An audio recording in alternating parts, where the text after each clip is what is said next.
Muy bien, vamos a ver uno de los problemas más frecuentes. ¿Sí hay? El síndrome intestino irritable es el problema gastrointestinal funcional más frecuente.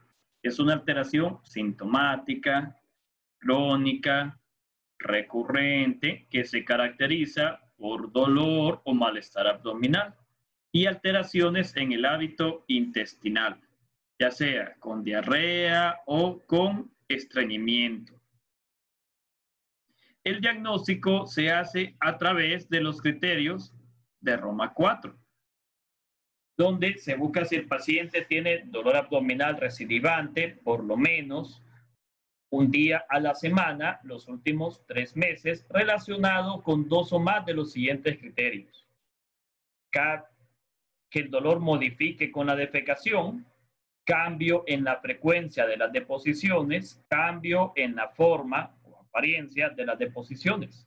Los criterios deben cumplirse al menos los últimos 3 meses. Y los síntomas, que muchas veces aparecen aislados y conforme va progresando, mínimo deben haber aparecido 6 meses antes del diagnóstico. La escala de Bristol me sirve para buscar cambios en el hábito defecatorio de los pacientes. Bristol 1 son trozos duros, separados, como nueces que pasan con dificultad. Bristol 2 se unen como salchicha compuesta de fragmentos. Tanto el 1 y el 2 son pacientes que están con estreñimiento. Luego está el Bristol 3, que tiene forma de morcilla con grietas en la superficie. Bristol 4, aquí ya comenzamos a cambiar el hábito defecatorio. Los pacientes van a tener heces en forma de salchicha. Bristol 5 en forma de masa pastosa con bordes definidos que son defecados fácilmente.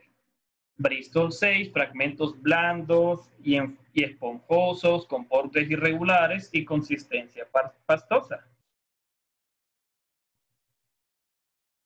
Bristol 7, diarrea acuosa, líquida, sin pedazos sólidos. O sea, los pacientes pueden pasar una semana aquí y a la siguiente semana heces completamente líquidas. Para eso me sirve la escala de Bristol, para ayudar. Esto se pasa una escala visual, se le enseña al paciente la foto y se le dice de qué forma ha estado defecando. Se le pregunta de qué forma ha estado defecando. Esta enfermedad provoca síntomas que persisten a largo plazo, se caracterizan por episodios. Muchos de estos episodios pueden ser relacionados con el estrés, relacionados con la ingesta de algunos alimentos. Es importante que el dolor se alivia al defecar, eso es clave, y se relaciona con un cambio en la consistencia o la frecuencia de las evacuaciones. Los síntomas varían, pueden estar vinculados a las ingestas. En muchos pacientes los síntomas interfieren con la vida cotidiana y el funcionamiento social. Algunas veces los síntomas pueden aparecer después de una infección gastrointestinal severa o por eventos vitales mayores, o durante un periodo de mucha tensión emocional. Las manifestaciones clínicas fundamentales son dolor abdominal, distensión, hinchazón, alteraciones de las deposiciones, sea en forma de estreñimiento, de diarrea o ambas. El dolor es el síntoma clave para el diagnóstico. Puede ser cólico o constante, aparecer de manera impredecible, localización variable, o sea, así como puede ser en un cuadrante del abdomen, puede ser todo el abdomen. Y la intensidad modifica al defecar o al expulsar gases. El dolor de intestino irritable puede ser un gran simulador. Puede ser tan severo que nos puede confundir con patologías más graves como pancreatitis, intestino irritable, colecistitis, apendicitis. Pero tiene las características que se presenta en episodios. Puede ser continuo o intermitente. de duración variable. El paciente puede decir que siente hinchado el abdomen, que le dan calambres abdominales, que le quema el abdomen, que es punzante, cortante, puede ser leve, moderado, localizado, difuso. O sea, es bastante preciso al momento de definir la localización y la intensidad. La clave está en esto. Cuando el paciente defeca o expulsa gases, el dolor disminuye. Eso es sumamente importante. Puede predominar en cuadrantes inferiores, sobre todo en el izquierdo, pero puede estar generalizado. Es precipitado por diferentes alimentos, mejora al defecar y rara vez despierta por las noches. Y esto es importante porque el dolor nocturno en abdomen es un dato de alarma. El paciente tiene diarrea después de los alimentos con urgencia que debe correr a defecar. Puede ser semilíquida, líquida, ocasionalmente con dolor y mucosidad. Cuando hay estreñimiento, las heces son duras, con moco y distensión abdominal. Ojo, la presencia de heces sanguinolentas no es normal, es un dato de alarma. Si está muy estreñido, puede aparecer estrías de sangre por el esfuerzo, ya que puede desgarrar la mucosa o puede desgarrar hemorroides. Pero si yo miro que el paciente defeca sangre o lanza son heces, un montón de estrías sanguinolentas, ya no es normal. Puede haber distensión abdominal e incluso síntomas de reflujo.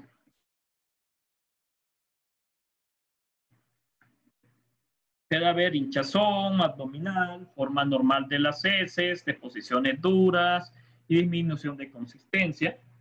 Anormalidad en las deposiciones, menos de 3 veces por semana, o va de 3 veces por día, esfuerzo en la defecación, urgencia al defecar, sensación de evacuación incompleta, eliminación de moco por el recto. El examen físico, uno tranquiliza al paciente al decirle que no encontramos nada grave. Y 2, se realiza un examen general buscando signos de enfermedad sistémica, buscando causas orgánicas. El paciente puede estar ansioso. La ansiedad es uno de los mejores amigos de intestino irritable. Muchos de estos pacientes tienen problemas de ansiedad y es un círculo vicioso. La ansiedad le da intestino irritable. El intestino irritable le da más ansiedad. Los signos vitales suelen estar estables. El paciente no debe tener fiebre. Si tiene diarrea y fiebre, no es normal, ya es un dato de alarma. El examen de tórax y cardiovascular deben estar normales. Cualquier alteración en esto nos puede orientar a una causa orgánica. En el abdomen, a la inspección puede estar normal, distendido, no debe haber circulación colateral, ni ascitis, ni masas. Si un paciente tiene masas o circulación colateral, yo debo ir pensando en otros diagnósticos. A la auscultación, pues es variable dependiendo de lo que predomine. Puede haber aumento del perisaltismo cuando predomina diarrea, disminución del perisaltismo cuando predomina estreñimiento. Eso nos puede confundir porque un paciente, yo puedo sospechar abdomen agudo, incluso llegando al punto de enviar estudios de imagen o vigilar al paciente para salir de la duda. A la palpación puede haber dolor abdominal difuso, con distensión y timpanismo al percutir, pero sin datos de irritación peritoneal que sugieran abdomen quirúrgico. Entonces, resumiendo el examen de abdomen, lo puedo ver normal o distendido. Si ya encuentro alguna masa o circulación colateral o lesión, eso es malo. A la auscultación puede ser ruidos normales, aumentados si hay diarrea, disminuido si hay estreñimiento.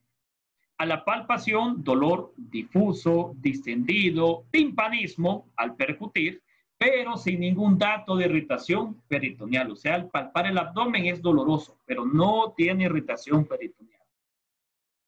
Los síntomas en estos pacientes se presentan durante más de 6 meses. El estrés empeora los síntomas. Consultas frecuentes por síntomas gastrointestinales, antecedentes de síntomas médicos anteriores sin explicación. El paciente se puede quejar de dolores musculares inespecíficos, de insomnio, de problemas de estrés, palpitaciones. Vamos a ver cosas que no encajan en un diagnóstico sindrómico. Importante, empeoran después de los alimentos los síntomas. El paciente les va a identificar alimentos que van a desencadenar crisis. se acompaña de ansiedad, depresión o ambos.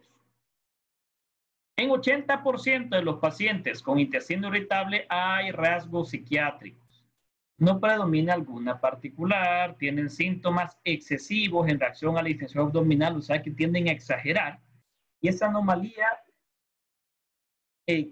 nos puede indicar que el paciente puede tener otros trastornos psicológicos. Por eso la evaluación orgánica va de la mano de la evaluación por psiquiatría y psicología de estos pacientes.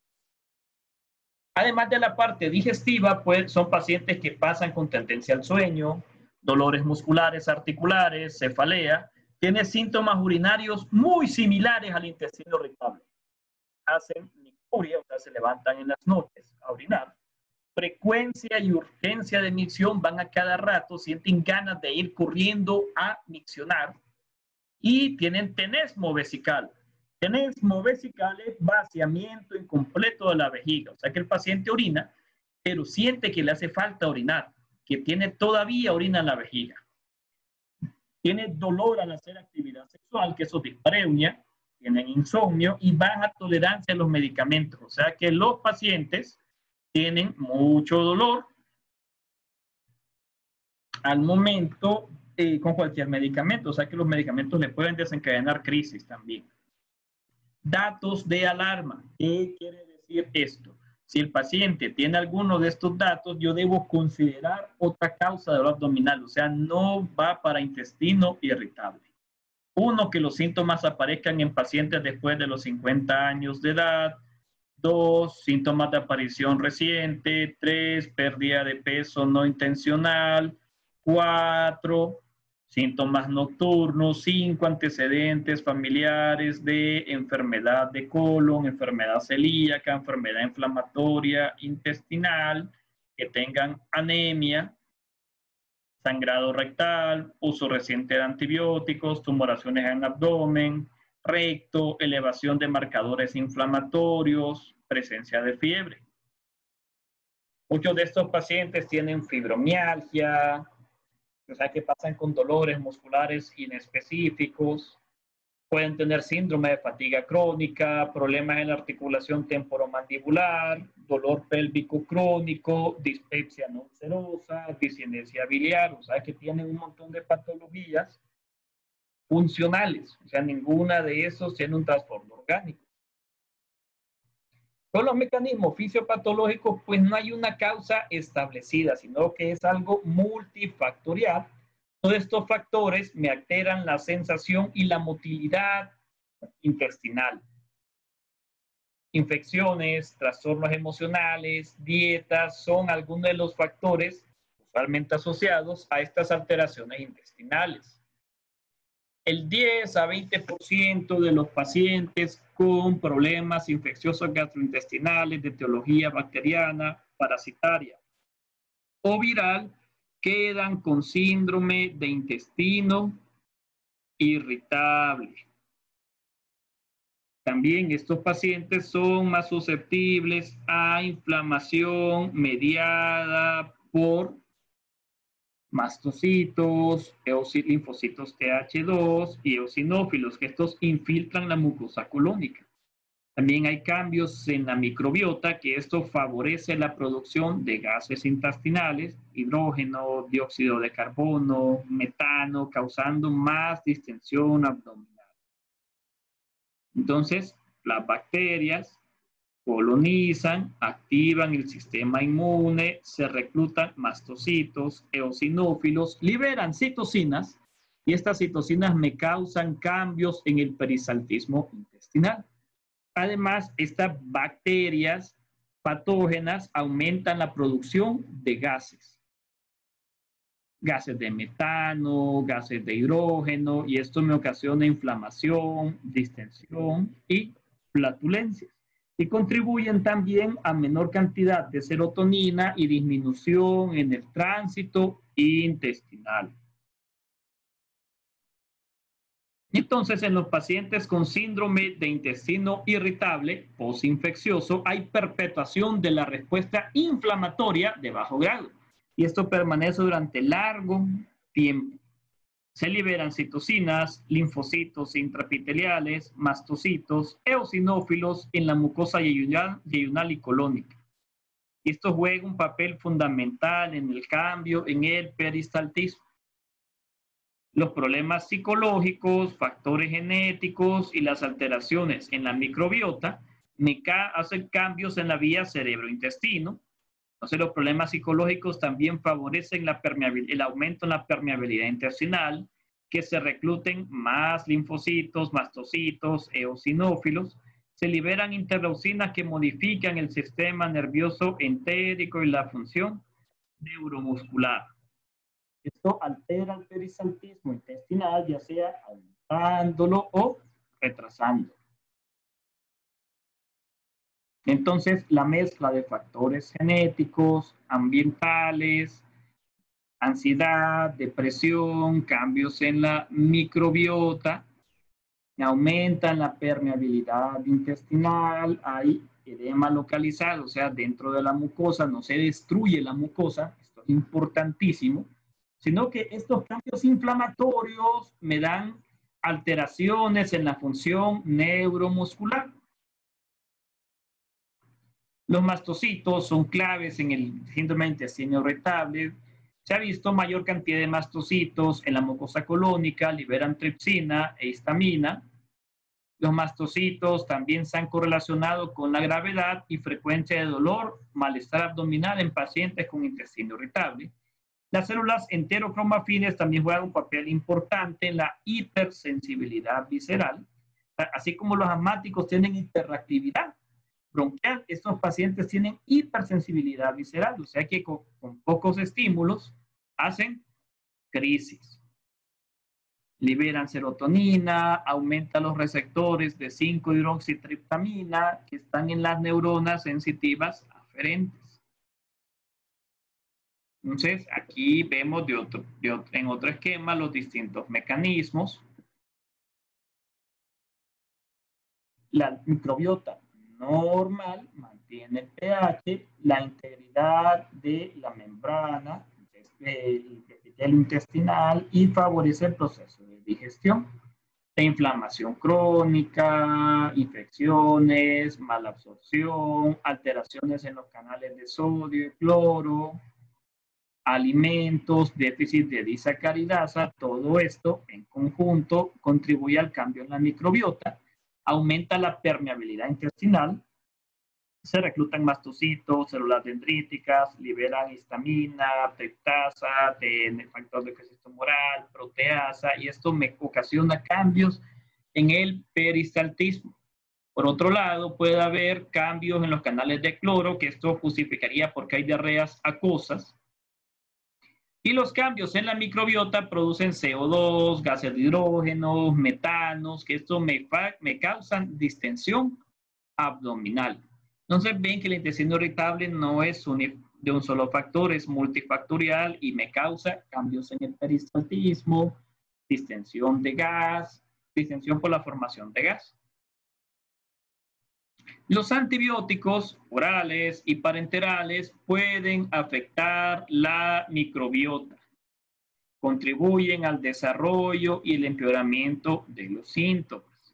Los agentes antimicrobianos pueden afectar la microbiota intestinal dependiendo de su dosis, farmacocinética, administración. Incluso la vía parenteral puede afectar la microbiota intestinal. ¿Qué evaluamos en los pacientes con síndrome de intestino irritable? Si tiene síntomas de intestino irritable, si hay datos de alarma, si es menor de 50 años. En zonas donde el paciente ya sin diarrea, en zonas donde no hay parásitos, donde no hay enfermedad celíaca, hacer marcadores, pruebas sencillas, hemograma, velocidad de sedimentación y otras dependiendo de los síntomas. Donde hay enfermedad celíaca, cambiar los anticuerpos para enfermedad celíaca, los anticuerpos antigliadina. Donde hay parasitismo intestinal, enviar estudios en heces, se pueden enviar 2 o 3 pruebas en heces, hacer concentrados de Baerman en heces para buscar parásitos, hacer estudios para apicomplexas. Si hay diarrea persistente, buscar enfermedad celíaca, buscar también parásitos y estudiar materia fecal ante posibilidad de mala absorción. Si no hay ningún dato de alarma en el paciente, podemos hacer hemograma, BES, proteína C reactiva, función tiroidea, sangre oculta, evaluar materia fecal. Si hay datos de alarma como pérdida de peso, sangre en las heces, adelgazamiento de las heces, síntomas nocturnos, fiebre, ascitis, pensar en causas orgánicas y hay que buscar. Con esto terminamos la parte de intestino.